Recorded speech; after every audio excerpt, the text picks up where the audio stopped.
Patreon requested TV trash. And guess what? This means we get to go back to our old friends at Marathon Studios. For those that don't remember, Marathon is the French animation studio, which is apparently now known as Zodiac Kid Studios, so I expect them to be liquidated at just about any time now, that gave us the not-so-entertaining stupidity that was Totally Spies. A show that looked like it was created by someone who thought he was trying to make a show that was more girl power than Charlie's Angels, but got all his information on women from watching Alicia Silverstone movies from the 90s. Most of the characters are annoyingly vapid to outright jerkasses. The animation can be jarring to look at many times, and like most of you, I eagerly await what Mr. Enter has to say about it, and to everyone else out there who thinks me reviewing it as such is worthy of getting blacklisted online, well... Dallas has got 2 words for ya! But at least one can take comfort in knowing that Marathon couldn't possibly come up with an even stupider idea. Team Galaxy, bitches! 4, 3, 2, 1! Here we are. Did you want to see the last thing we reviewed from this studio with a more gender-diverse cast and set in outer space? Well, tough noogies, because that's what you get anyway. Team Galaxy is about a trio of space-defending misfits attending Galaxy High. Galaxy High! Galaxy High! Wishful thinking.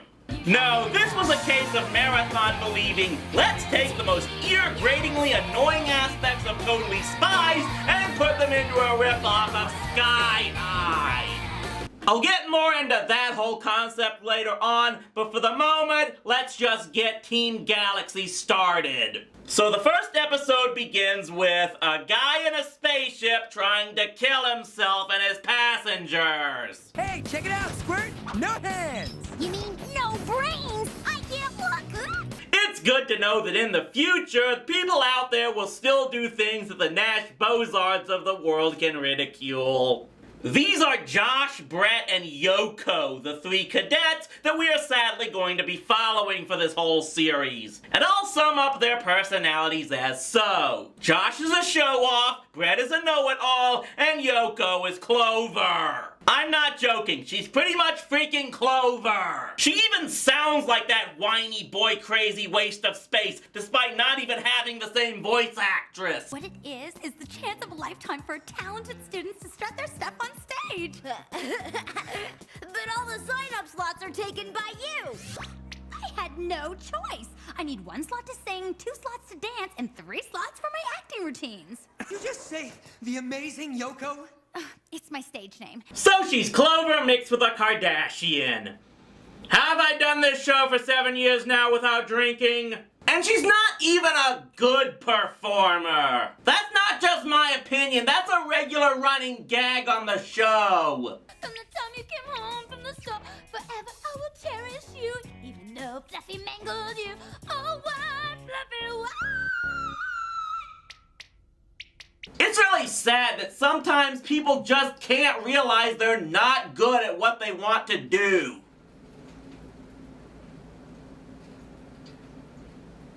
Good morning, students. I have a few important announcements. Please be on the lookout for a missing Ultra Pet responding to the name Wiggly. And please be aware that SpySet has picked up chatter indicating a possible attack on the school from unknown alien forces. All cadets are to be on high alert. Have a nice day.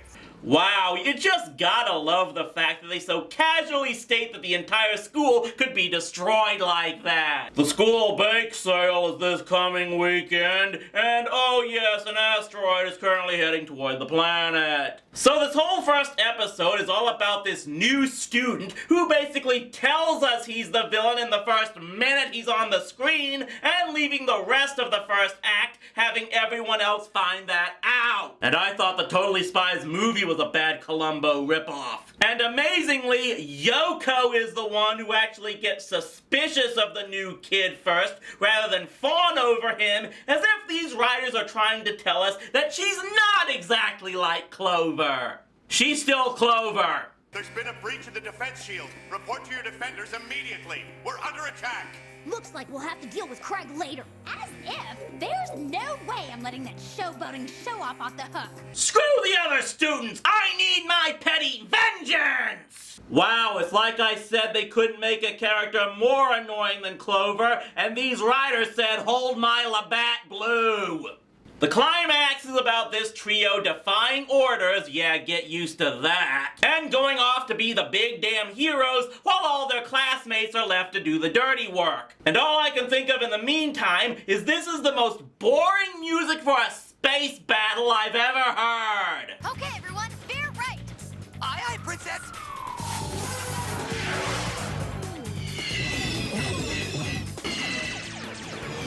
Help! I've got an icy trail on my tail.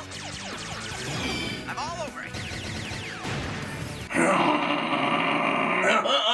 What? Oh yeah, fighting, pew pew boom. Don't waste your final moments in regret. I couldn't agree more. Sonic Shield mode.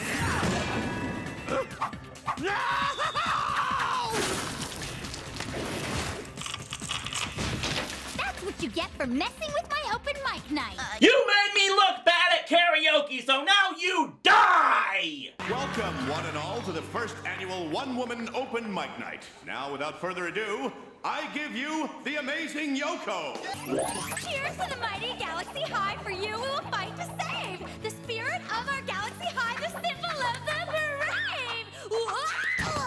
Yeah, can we give the Ice Aliens another shot? But hey, sometimes first episodes don't do a great job completely showing the characters in full depth. They need a few more to show off their good points, their strengths, the things that will make them likable. Which is why the second episode starts with Josh and Brett using a jet's engines to roast weenies. Are you having a cookout? Because I can totally perform. You see, I used to be a singing corn cob at this barbecue restaurant, and...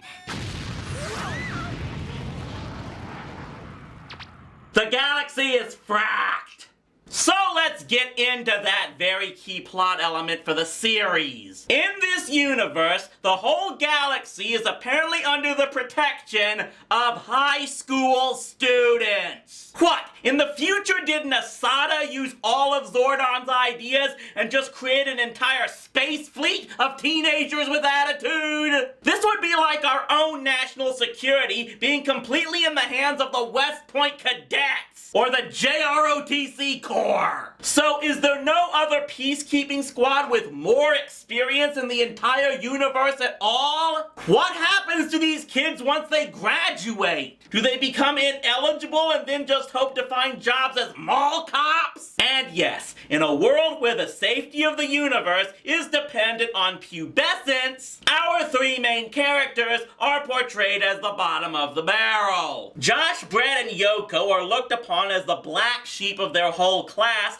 as they are always late for everything to just not outright showing up. But of course, they somehow always get the job done in the end. The whole thing is like some kind of fever dream inspired mix-up of Galaxy High, Totally Spies, and MASH. Actually, no, that's a freaking insult to MASH because Hawkeye and Trapper would tell these kids to get their acts together. The writing is beyond insulting the intelligence of its audience. Not only do most episodes reveal who the villain is in an opening teaser, but the rest of the story is driven by one of the main characters doing something stupid. In addition to stock plots like the shrinking episode and traveling to a dystopian future, along with stuff like the kids getting thrown into an alien dog pound, we get plots like Yoko signing up for a beauty contest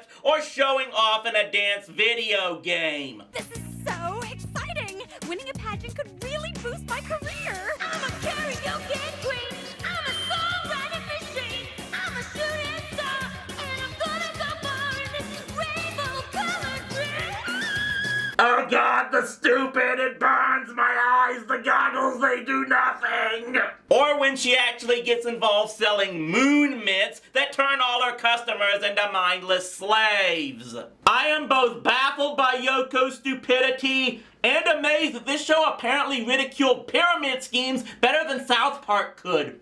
Oh, but don't worry, it's not like the other two don't have their moments of boneheadedness. Like when Josh hacks the school's mainframe to try and upgrade his Ultra Pet and downloads a program that turns it evil. Yep, even in the future, people will download any damn torrent without virus protection. There's also when Brett looks to use alien DNA to improve himself physically, and it pretty much turns him into an alien. Yeah, it's a less than subtle anti-steroid message. And amazingly, Joss Whedon didn't write it.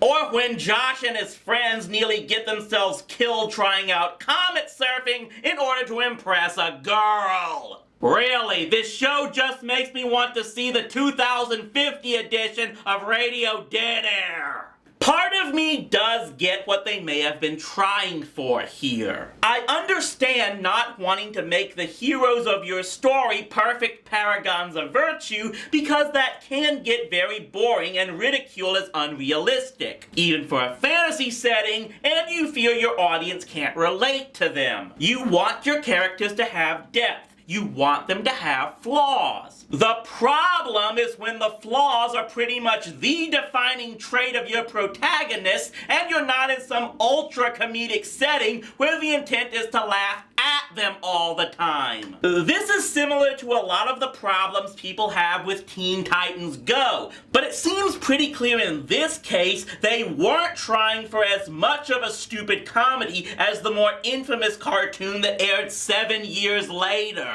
In an action setting like this show, you need to have some form of believability that even within this setting, the heroes are capable of saving the day. And when Maxwell Smart comes off as a more believable hero, you ain't doing something right. The one saving grace is that unlike Totally Spies, this show only got 2 seasons. I guess Cartoon Network wasn't interested in giving so much time toward another show featuring ear-bleedingly annoying characters. Until they started to create their own anyway. Team Galaxy sucks! A lot of the concepts of the episodes do seem interesting, and they probably could have worked with better writing. But the show just gets ruined with so many protagonists that are completely unlikable and annoying, and coming from this studio, that's saying something. Now what now? No! Cecil, what the fuck is going on? We're under attack from space bombers! We're focusing all power to the shield! What now? Did stupidity break its truth so soon? No, this looks like the troll army again! Didn't that movie critic dude guy say he was gonna make you pay for the Totally Spies review? You know what? I'm tired of this! Genie, disarm those ships now and blink all of those guys to the outback!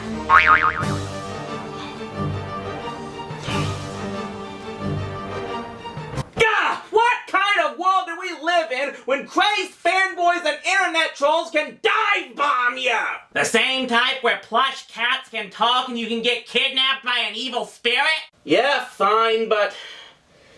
Damn it, we've been doing this for 7 years, we've moved all across the Metroplex, and we're still being targeted by all of this crazy crap. And we don't even live where almost all of the other internet reviewers do, which makes it even less sense for us to be targeted.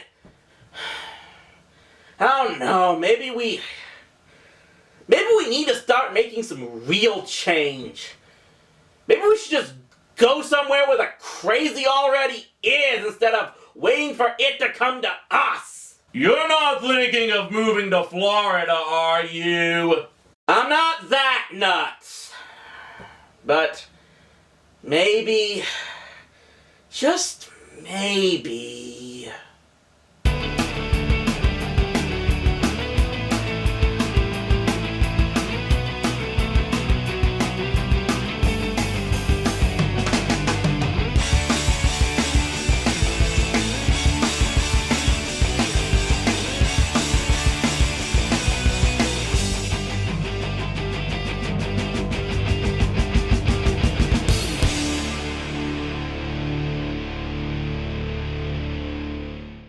most exciting, guys? A chance to start anew and take our lives in directions we never thought possible. And it's all going to start right here in our new home. Yeah, you're really instilling me with a lot of confidence here. Here's to a new life and a fresh start. 7 years of reviewing shows like Stripperella and Brickleberry, and now the time has come to move away from all of that. What's been the biggest complaint lodged at us? Why don't you try making stuff yourself instead of complaining about other people's stuff? Why not show them that we can do that? That looks like we're going to be responsible for keeping a roof over our heads. Especially since the chief thinks he can go from internet reviewer to movie mogul overnight. Do you know what's one concept they never did? Ninja cats! Yeah, just drop the script off in the bin outside. It's like the only way you can make it as an independent producer in this town is to make some clear rip-off of the major blockbuster whose ultimate fate is to be, well, reviewed by some snarky dork on the internet. You just keep living the dream. God, this thing was just the stupidest ever.